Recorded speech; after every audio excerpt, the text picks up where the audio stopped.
So the first thing that message queues are really good at solving is decoupling processes.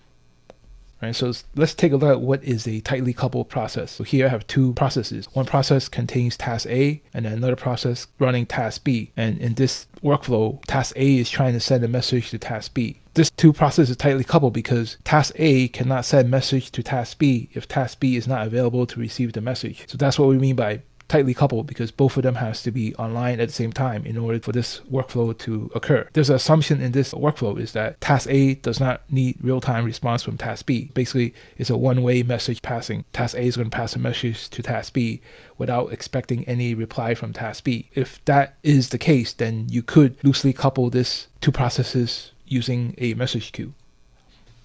So let's take a look at how we can do that. To loosely couple this process, we introduce a message queue, which is managed by a message broker. In the first process that runs task A, it's going to create a publisher, and then this publisher is going to publish messages to the message queue. So task A, in this case, is not aware of task B, and task A only communicates with the message queue.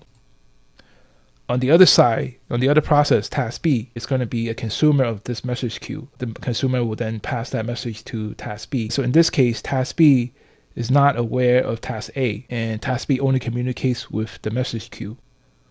So putting it all together, if you put the message queue in the middle between task A and task B, virtually you are sending a message from task A to task B through the message queue.